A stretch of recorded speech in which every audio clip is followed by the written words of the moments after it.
श्री वृंदावन बिहारी लाल की। वात्सल्य व्यक्तित्व विकास शिविर में आए हुए सभी आत्मीय जनों को, बंधु भगिनियों को, उनकी उपस्थिति को वंदन करती हूँ। हमारी आदरणीय किरण जी यहाँ विराजमान हैं और भी बहुत सारे मेहमान अतिथि सब वात्सल्य के प्रांगण को आज सुरभित कर रहे हैं। मैं अपने क्षेत्र के सभी पत्रकार बंधु, मेरे साथी बैठे हमारे अजीज कह रहे थे मुझे आपके लिए कुछ कहना है।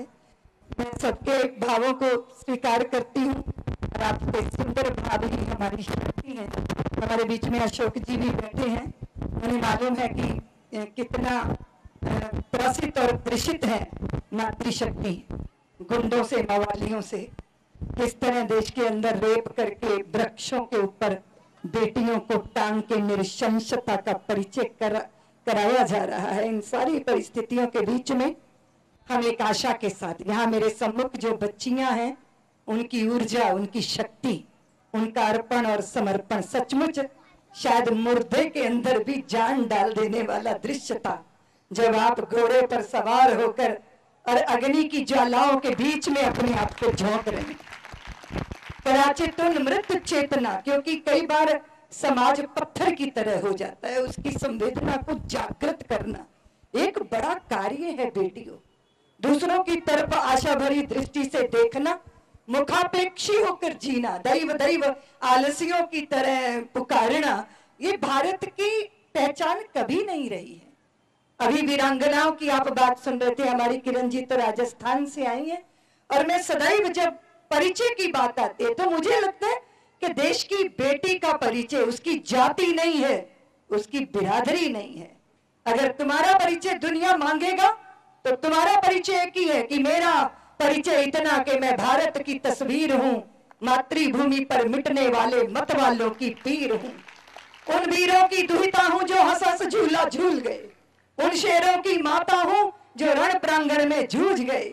मैं जीजा की अमर सहेली, पन्ना की प्रति छाया हूं, हाड़ी की हूं अमिट निशानी, मैं जसवंत की माया हूं, कृष्णा के कुल की मर्यादा, लक्ष्मी की शमशीर हूं, मेरा परिचय इतना कि मैं भारत की तस्वीर हूं। हल्दी घाटी की रज का सिंदूर लगाया करती हूं, हरिशोणित की लाली से मैं पांव रचाया करती हूं, पद्मावत हूं रतन सिंह की चूड़ावत की सैनानी, मैं जौहर की भीषण ज्वाला रणचंडी हूं पाषाणी, माँ की ममता नेह बहन का और पत्नी का धीर हूं, मेरा परिचय इतना कि मैं भारत की तस्वीर। कालिदास का अमर काव्य हूं मैं, तुलसी की रामायण, अमृतवाणी हूं गीता की घर घर होता पारायण, मैं भूषण की शिवा भावनी, आला का हुंकारा हूं, सूरदास का मधुर गीत में मीरा का एक तारा हूं, वरदाई की अमर कथा हूं, रण गर्जन गंभीर हूं, मेरा परिचय इतना कि मैं भारत की तस्वीर। भारत की तस्वीर, जब हम मां भारती का दर्शन करते हैं तो वहां मर्यादा है, वहां ज्ञान है, विज्ञान है, सुख दुख में अपने चित्त में समत्व को धारण करने की प्रेरणा है। तत्व की दृष्टि से सारे संसार में एक परमात्मा को अद्वैत भाव से दर्शन करने के वहां पर जो है वो संस्कार है।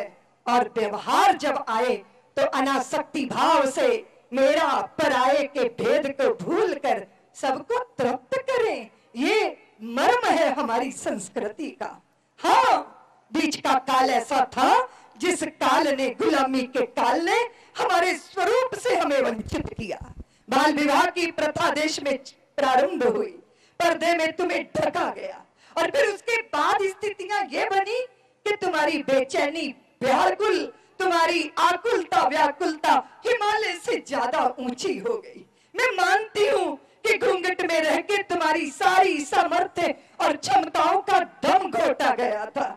मुझे मालूम है कि घूंघट से बाहर आने की व्याकुलता क्या होती है, लेकिन सारे वस्त्र उतर जाए और मैं अंगों का प्रदर्शन करती, फैशन परेड करती और ऊंचाइयों छूने के लिए नेताओं के और या फिर कोई दूसरी जगत के लोगों में अपने शील को न्योछावर करती तो शोभा नहीं देती। अगर मुझे बेचैनी थी तो उस बेचैनी में से मेरे असली स्वरूप का उदय होना चाहिए था, पर मैं तो पश्चिम के जगत के तौर तरीकों को अपनाने लग गई। ये तो मैंने चाहा था कि घूंघट के पट खोल के मैं भी दो आंखों से जग को देखूं, किंतु आवरण हटे हैं जितने वो मुझको स्वीकार नहीं है। सदियों से मैं चीख रही हूं, गौतम ऋषि का शाप गलत था, धोबी का आक्षेप गलत था, मति अंधों की द्युत सभा में धर्म धुरंधर भीष्म पिता का और नीति निपुणक विदुर राज का सबका भय भय वश्य गलत था, किंतु बरसाती नाले सी उच्छृंखल अपने राघव लव कुश तजकर स्वर्णमयी लंका को वर्ती तुम मेरी प्रतिमा नहीं हो, तुम मेरी प्रतिहारी नहीं हो, कोई और नाम तुम खोजो, तुम भारत की नारी नहीं हो। जो भारत की स्त्री है उसका गौरव है, उसकी गरिमा है, और उस गरिमा के साथ जीना ही हमें वंदनीय बनाता है। बेटियों, मुझे एक बात कहनी है तुमसे कि कौवे को बहुत तकलीफ हुई थी बगुले के गोरेपन को देख के। उसे लगा था कि मैं काला हूं, इसलिए दुनिया मेरी निंदा बहुत करती है, मुझे गोरा होना है बगुले जैसा। नदी के तट पर चला गया था, पत्थर उठाकर अपने आप को रगड़ना प्रारंभ किया था, किस लिए? गोरा होने के लिए। और इस चक्कर में पंख बिखर गए थे, लहूलुहान होके रक्त रंजित होके मृत्यु के आलिंगन में चला गया था। क्या कर रहा था? अपने ऊपर, अपने होने पर, अपने अस्तित्व पर गौरव नहीं था, होना चाहता था बगुले जैसा, और प्राणों से भी हाथ धोने पड़ गए। जब हम दूसरे का अंधा अनुकरण करते हैं तब हम कहीं ना कहीं अपने अस्तित्व का हंता हो जाते हैं, अस्तित्व की ही हत्या कर बैठते हैं। इसलिए